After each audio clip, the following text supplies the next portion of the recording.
ውድ ቻናላችን ቤተሰቦች እንኳን ወደ ቻናላችን በደህና መጣችሁ። አሁንም ሊቨርፑልን በተመለከቱ ዘገባዎች ተመልሼ መጥቻለሁ። በዚህ ሰዓት የምንመለከታቸው አንድ የቀድሞ የሊቨርፑል ተጫዋች ሴሜኑን ከሚያስፈርሙ ይልቅ ሁለት ተጫዋቾችን የግድ ማስፈረም አለባቸው እያለን ይገኛል። እንደዚሁም ሊቨርፑሎች ከአንድ የኤቨርተን ተጫዋች ጋር ስማቸው እየተያዘ ይገኛል። በተጨማሪነትም ሊቨርፑሎች በዲሴምበር ወር የሚያደርጓቸውን ጨዋታዎች የምንመለከት ይሆናል። እስከ መጨረሻው ደቂቃ ድረስ አብራችሁን ቆይታችሁ ፕሮግራሙን እንድትከታተሉት በአክብሮት ተጋብዛለሁ። እንደዚሁም በምናነሳቸው ነጥቦች ላይ ያላችሁን ሀሳብ እንዳለ ኮሜንት ሴክሽን ላይ እንድትጽፉን በአክብሮት ጠይቃለሁ። ሰብስክራይብ፣ ላይክ፣ ሼር እያደረጋችሁም የቻናሉ ቤተሰብ እንድትሆኑም በአክብሮት እጋብዛለሁ። አሁን በቀጥታ ወደ ያስኩላችሁ ጉዳዮች የምናመራ ይሆናል። በመጀመሪያ የምንመለከተው ሊቨርፑሎች በዲሴምበር ወር የሚያደርጓቸውን ጨዋታዎች ሲሆን ሊቨርፑሎችን በዚህ ወር 6 የሚደርሱ ጨዋታዎችን የሚያደርጉ ይሆናል። 5ቱ በፕሪሚየር ሊግ ሲሆን አንዱ ደግሞ በሻምፒየንስ ሊግ የሚያደርጉ ይሆናል። በነገው ዕለት ከሰንደርላንድ ጋር በሚደረግ ጨዋታ የዲሴምበር ወር ጨዋታቸውን ሀ ብለው የሚጀምሩ ይሆናል። ከዛ በኋላም ህዳር 27 ወይም ደግሞ ዲሴምበር 6 ከሊድስ ጋር ከሜዳቸው ውጪ፣ ከዛ በኋላ ዲሴምበር 9 ወይም ደግሞ በእኛ የቀን አቆጣጠር ህዳር 30 ከሜዳቸው ውጪ ከኢንተር ሚላን ጋር የሻምፒየንስ ሊግ ጨዋታ የሚያደርጉ ይሆናል። ከዛም ወደ ፕሪሚየር ሊግ ተመልሰው ታህሳስ 4 ወይም ዲሴምበር 13 ከብራይተን ጋር በአንፊልድ የሚገናኙ ሲሆኑ ዲሴምበር 20 ወይም ታህሳስ 11 ደግሞ ከቶተናም ጋር ተጠባቂ ጨዋታ በቶተናም ስቴዲየም የሚያደርጉ ይሆናል። ከዛም በኋላም የዲሴምበር የመጨረሻውን ጨዋታ ከወልቭስ ጋር ዲሴምበር 27 ወይም ደግሞ ታህሳስ 18 የሚገናኙ ይሆናል።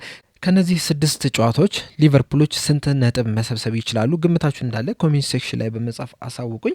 በቀጣይነት የምንመለከተው ፉትሞርካቶ ይዞት የወጣውን ዘገባ ይሆናል። እንደ ፉትሞርካቶ ዘገባ ከሆነ ሊቨርፑሎች የኤቨርተን ተጫዋች የሆነውን ኒዴን ለማስፈረም ይፈልጋሉ እያለን ይገኛል። ዘገባውም አያይዞ ሊቨርፑሎች ብቻ አይደሉም ይህንን ተጫዋች እየተመለከቱ የሚገኙ ሌሎችም ትልልቅ የአውሮፓ ክለቦችም የዚህን ተጫዋች ሁኔታን እየተመለከቱ ይገኛሉ እያለን ይገኛል። ይህ 25 ዓመት ወጣት ተጫዋች በኤቨርተን ቆይተው ድንቅ የሚባል እንቅስቃሴን እያደረገ ነው የሚገኙ። በተለይ ደግሞ ባለፈው ዓመት ለኤቨርተን ወሳኝ ሚና መጫወት ይችላል። እንደዚሁም በዚህ ሲዝን በፕሪሚየር ሊግ ባደረጋቸው ጨዋታዎች 4 ግብና 1 አሲስት ማስመዝገብም ችሏል። ቲም ቶክም እንደዘገበው ከሆነ ማንኛውም ክለብ ይህንን ተጫዋች ከኤቨርተን ማስፈረም የሚፈልግ ከሆነ ከ70 ሚሊዮን ፓውንድ በላይ መክፈል አለበት እየተባለ ይገኛል። በተጨማሪነትም በጃንዋሪ ዝውውር መስኮትም ኤቨርተኖች ይህንን ተጫዋች ለማሸጥ ፈቃደኛ አይደሉም። የሚሸጡት ከሆኑም በቀጣይ የክረምቱ የዝውውር መስኮት እንደሆነ ይፋ አድርጓል እያለን ይገኛል የቲም ቶክ ዘገባው። በዘገባውም አያይዞ ሊቨርፑሎች ይህንን ተጫዋች በዋነኝነት የፈለጉት ለሞሐመድ ሳላህ ተተኪነት ነው እያለን ይገኛል። በእርግጥ ያጮት ስታይሉን ከተመለከትን ከሞሐመድ ሳላህ ለየት ያለ ያጮት ስታይል ነው ያለው።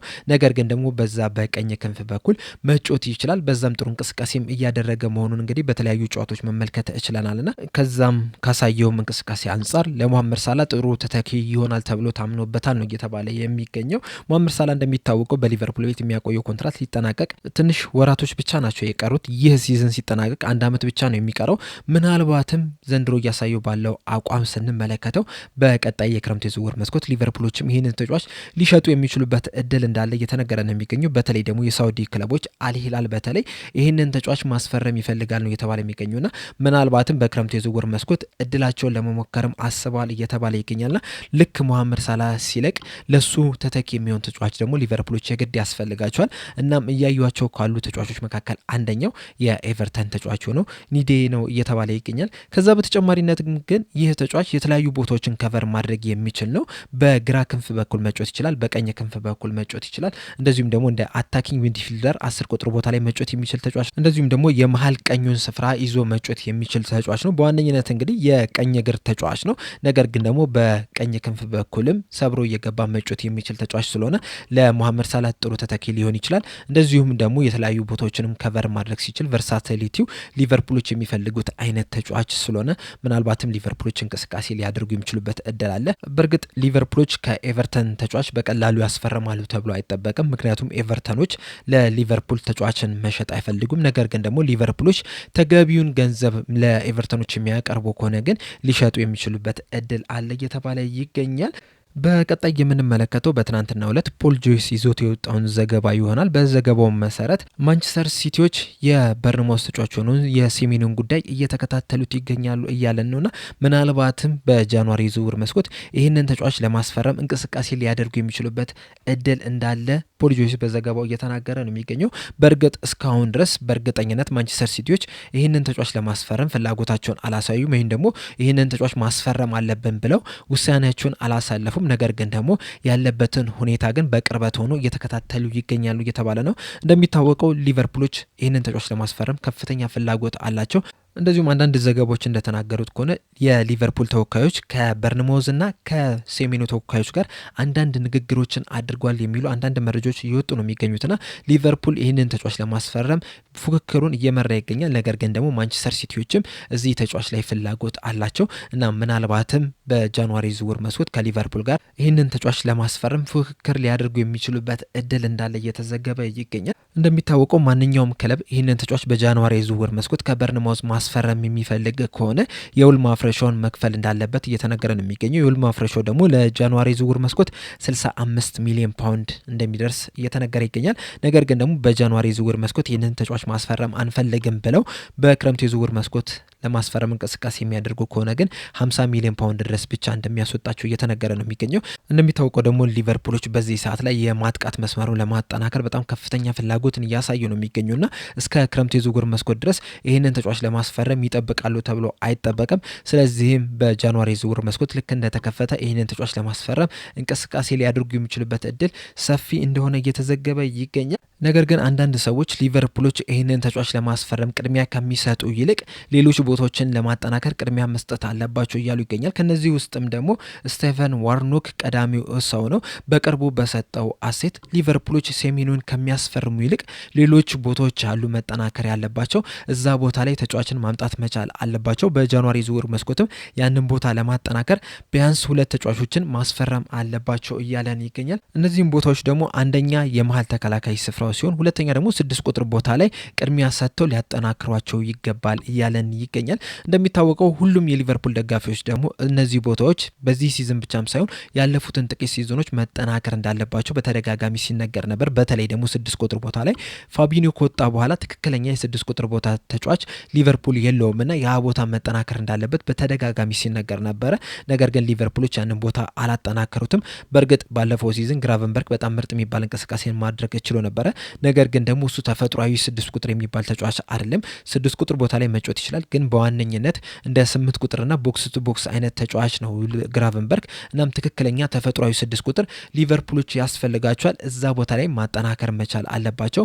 የመሀል ተከላካይ ስፍራውንም ስንመለከት በዚህ ሰዓት ያሏቸው 3 ተከላካዮች ብቻ ናቸው። ጆቫኒ ሊዮኒ የኤሲኤል ጉዳት አጋጥሞታል። እንደዚሁም ጆ ጎሜዝ ደግሞ በተደጋጋሚ ጉዳት የሚያጋጥመው ተጫዋች ነው። ከዛ በተጨማሪም ካለፈው ሲዝን በፊት የነበሩትን ጊዜያቶች ስንመለከት ኢብራሂሞ ኮናቴም እንደዚሁ በጉዳት ምክንያት ሲቸገር የነበረ ተጫዋች ነው። ከዛ በተጨማሪም ደግሞ ዘንድሮ እያሳዩት ያለውን እንቅስቃሴ ስንመለከት በተለይ ደግሞ ኮናቴ በጣም ወርዶ ተመልክተነዋል። እንደዚሁም ደግሞ በቅርብ ጊዜያትም ቨርጅል ቫንዳይክም ጥሩ እንቅስቃሴ እያደረገ አይደለም የሚገኘውና በዋነኝነት ይህ ቦታ መጠናከር መቻል አለበት። እናም ሴሜኒዮ ቢመጣ እንኳን እነዚህ ቦታዎች እስካልተጠናከሩ ድረስ የሊቨርፑል አሁን እያሳዩት ያለው አቋም ይሻሻላል ብዬ አልጠብቅም የሚል አስተያየትን ሰጥቷል። ከዛ በተጨማሪም ሴሜኒዮ ለምን እንዳስፈለጋቸው አላቅም። ምክንያቱም ፊት ለፊት መስመር ላይ በጣም በቂ የሆኑ ተጫዋቾች አሉ። እነዛን ተጫዋቾች በአግባቡ አለመጠቀም ነው እንጂ ተጨማሪ ተጫዋችም አያስፈልግም እዛ ቦታ ላይ። ስለዚህ እነዛ ቦታዎች መጠናከር አለባቸው እያለን ይገኛል። ይህንን ነገር አሁን እሱ ተናገረው እንጂ በክረምቱ የዝውውር መስኮት ላይም በተደጋጋሚ ስናነሳው የነበረ ነገር ነው። የመሀል ተከላካይ ያስፈልገናል፣ በተለይ ደግሞ 6 ቁጥር ቦታ ላይም ተጫዋች መምጣት አለበት እያለን በተደጋጋሚም ስናነሳ ነበረ።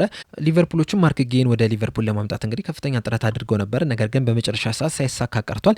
ያንንም ቢሆን ራሱ ቀድሞ መጨረስ የሚችሉበት እድል ነበራቸው። ከክሪስታል ፓላስ ጋር ያልተስማሙት በ5 ሚሊዮን ፓውንድ አካባቢ በሚጠጋ ገንዘብ ነውና ቀድሞ መጨረስ የሚችሉት ነበረ።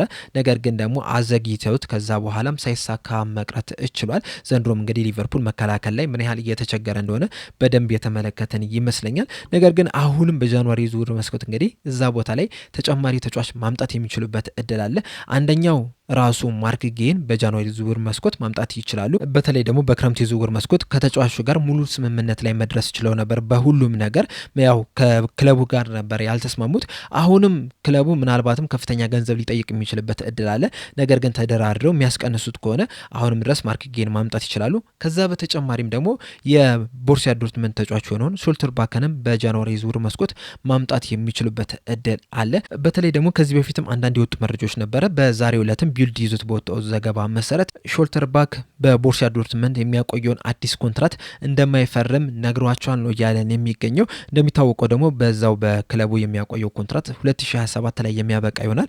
ይህ የውድድር ዘመን እንዳበቃም 1 ዓመት ብቻ ነው የሚቀረውና እስከ ክረምት የዝውውር መስኮት ድረስ የሚጠብቁ ከሆነ ሂሳቡ መቀነሱ አይቀርም። ነገር ግን ደግሞ አሁን ሊቨርፑሎች ካሉበት ሁኔታ አንጻር ስንመለከተው በጣም በጥሩ ሂሳብ ይህንን ተጫዋች ማግኘት ይችላሉ እየተባለ ይገኛልና ምናልባትም ሊቨርፑሎች በጃንዋሪ የዝውውር መስኮት ይህንን ተጫዋች ለማምጣት እንቅስቃሴ ሊያደርጉ የሚችሉበት እድል አለ እየተባለ ይገኛልና ጥሩም አማራጭም ይሆናል ለሊቨርፑል። እንደዚሁም ደግሞ የ6 ቁጥር ቦታውን ስንመለከት እዛ ቦታ ላይም ሊቨርፑሎች የግድ ማጠናከር አለባቸው።